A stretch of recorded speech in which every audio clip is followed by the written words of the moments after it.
Hello and welcome to today's GB Productions video. I'm Mitchell and that's Greg. I had hoped to film a video today on performing an oil change and oil level sensor replacement.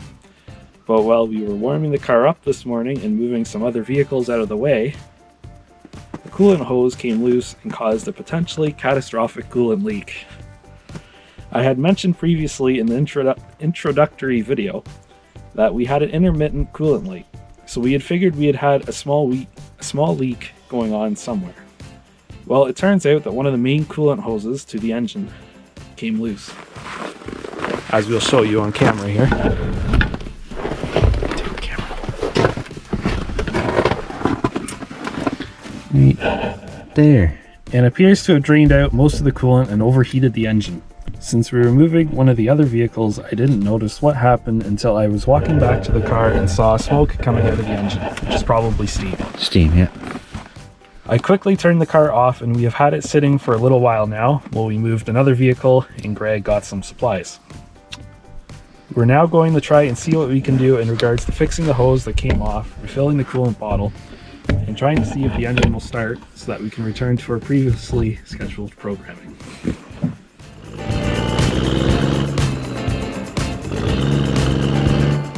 So I don't know if this is a factory BMW clamp, but there's no squeeze point or adjustable screw anywhere on it. It's just a straight metal band, and it did break off a section of the plastic or composite coolant fitting. I believe there's still enough there that if we put this hose back on with a gear clamp, it will still hold. But if there is a problem with the cooling system building pressure higher than it should be, then the clamp isn't going to hold very long. But we will try this, see if I can get this plastic out of here first without it going into the engine would be good. Might have to take the band off first, which hopefully I can do. Maybe not. Of course you can't get in here at all, really. Oh, here's the hood, stupid tripod. Well,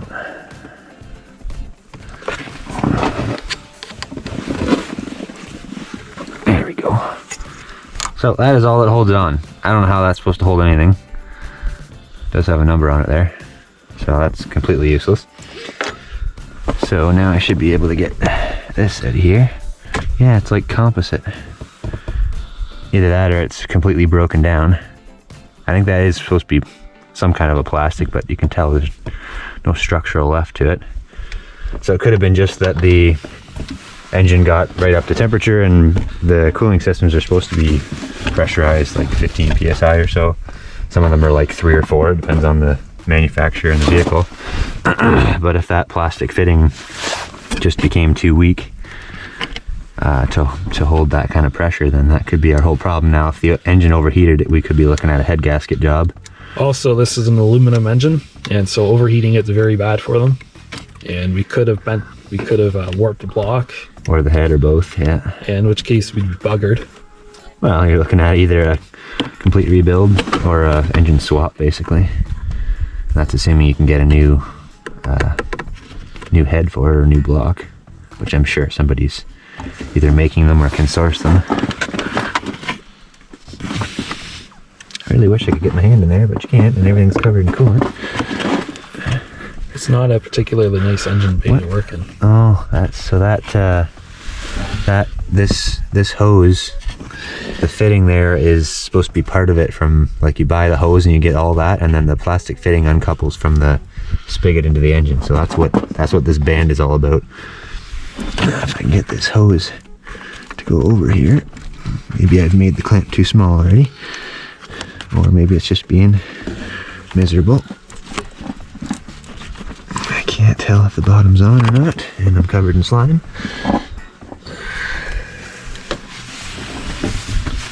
I think I need to loosen the clamp a bit.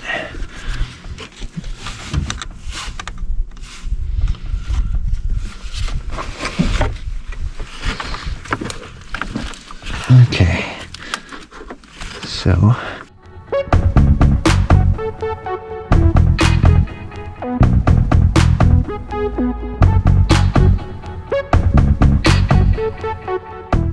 just to recap past events, we've had the car sitting idling, warmed right up many times before, so that's why we weren't too concerned today. But moral of the story, I guess, don't leave it idling unless you're keeping an eye on the temperature. So we've got the hose back on with a clamp. Hopefully that'll hold. We're just not going to let it get too warm. And we're going to try and put some coolant in. I just got some used stuff out of another car that we're going to put in. And if it's not enough, then we'll just fill the rest with distilled water for now. Just have to remember that we have to drain it before we can leave it in case it freezes. The other thing about this is this coolant is cold. So putting cold coolant into a hot engine is never a good idea. So we're going to go nice and slow and let it warm as it goes in.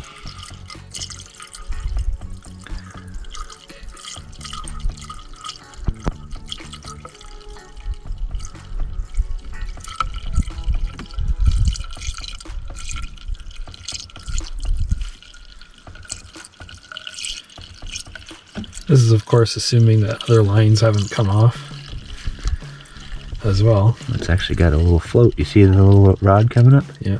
So I don't know how high that's supposed to go. That's probably some more research we should have done. Well, we have the service manual. Yeah. But I have a feeling the hose is still empty, so we got to keep going.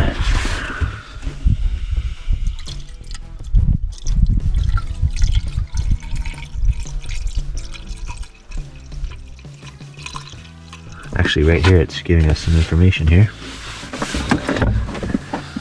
Oops. So, that's saying cold. Minimum, this thing has some lumps on it, I guess. Try and see if I can decipher this. Gives a min and a max diagram. So minimum cold is like that, I guess. And maximum cold is like that. But like I said, there's still no coolant in that line, so we got to keep going. Just means the reservoir, I guess, is filled up to that point, but when the engine is still empty, we got to keep going.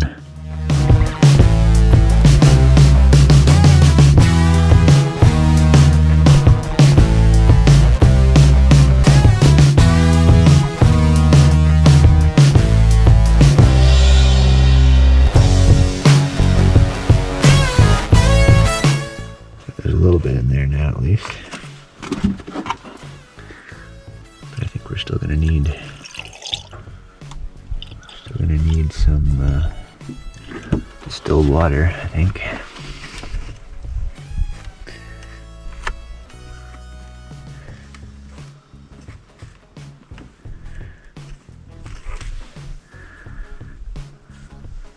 So we're gonna stop there for a second. I'm gonna go fill this with distilled water and then we'll put some more in it. Alright, so we're back with just another jug of distilled water at this point. You always want to use distilled water for coolant systems. That way you don't have the minerals in the water or any other chemicals reacting with the metal, especially in the case of an aluminum block. So we're gonna keep putting some in here and hopefully we'll see the level not drop away eventually. If I can get this set up so I can see, maybe. Alright, let's try and see what happens here.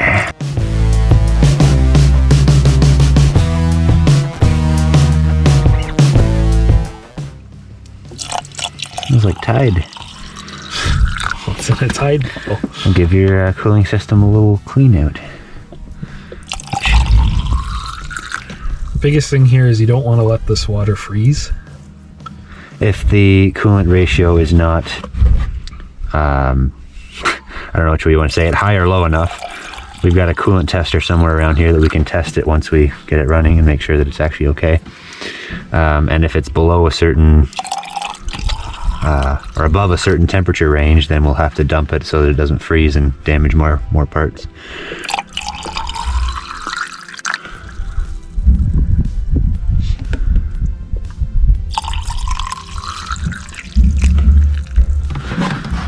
Still not seeing it coming out on the ground anywhere, so that's a good sign. It's dripping all over everything because it's splattered, but there's no constant drip that would tell me it's a leak. Which means that's probably where it had been leaking all along. I don't know. Well, if that stupid plastic spigot had been breaking down all the way along, it could have been leaking out of there, but we would have smelled coolant at the same time, I think, if it had been. We were told by the previous owner that the cooling system had been replaced. Yeah, now what that means, like the rad looks like it's fairly new, so maybe that's what he meant. It's definitely slowing down, but it's still disappearing, so try and keep going until it stops disappearing, and that'll give us... There's coolant in there now, at least. The level comes up as you squeeze it. Probably almost full. It's not disappearing now as nearly as quickly, so we gotta be getting close. And we're just gonna leave the cap off initially, and we might leave the cap off indefinitely so that it doesn't build any pressure. But you don't want the cap off when it's running. You want the cap on because pressurizing the system increases the boiling point. Oh. So, especially for gasoline engines, they run hot. So, if the coolant boils, you're creating air in the system and it's not going to cool the engine anymore. So the idea of having pressurized caps is it pressurizes the system to 3 psi or 5 psi, or some of them are as high as 15, to increase the boiling point so the engine can run hotter without boiling the coolant. So that's not disappearing anymore. So I'm just going to fire it up, let it run for like 5 seconds, not even maybe, and shut it off, and we'll see if the coolant disappears or not. So yeah, so go ahead and start it up, and I'll tell you right away when to shut it off. So just keep your hand on the key. No? Yeah, give it a try.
Car just sink?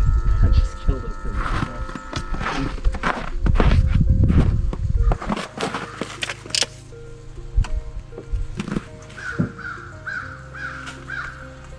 Something's sizzling somewhere. I don't know what that is, but the clamp doesn't appear to be leaking so far.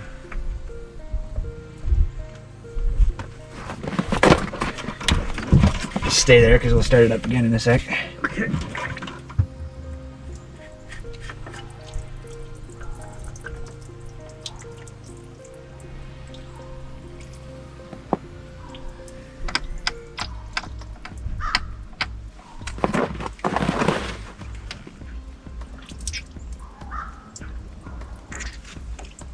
That's a little better.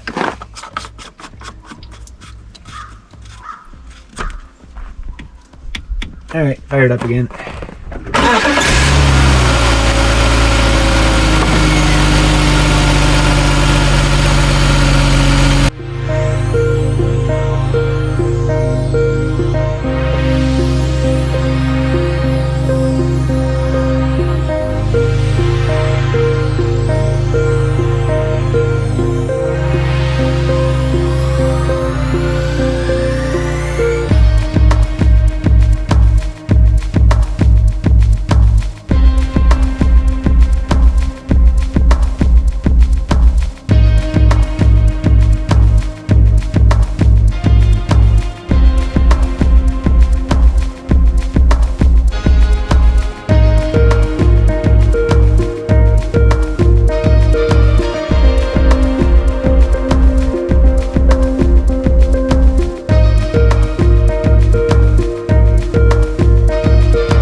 behavior now, which is to be expected.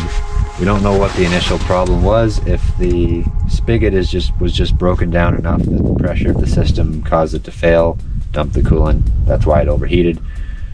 But if the reason that it built up too much pressure was because it was already overheating, mainly because we're thinking the rad might be frozen, then that's what caused it to overpressure, break the spigot, and dump the coolant. So right now, the engine side of everything is getting hot, but nothing is going through the rad. The rad is still cold, so either the rad is frozen or we have a massive air pocket stuck somewhere from putting more water and coolant in it to try and fill it back up.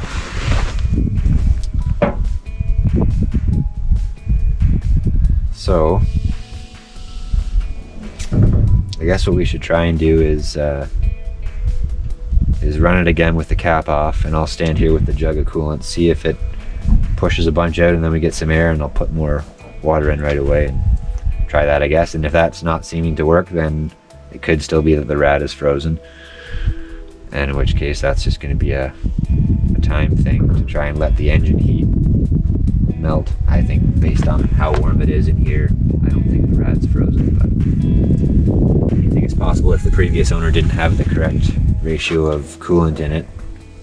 We had a really cold night last night, so it could have frozen.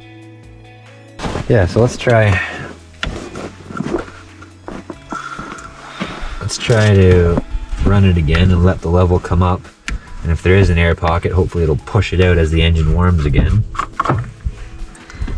Oh yeah, just even that, the level's gone way down. Really? Yeah. You're pouring some in first? No. Start it and I'll watch and see if it starts to come up. If it doesn't start to come up, I'll put some in it. Okay.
So just through burping the engine, as you saw there, or burping the rad rather, I guess, I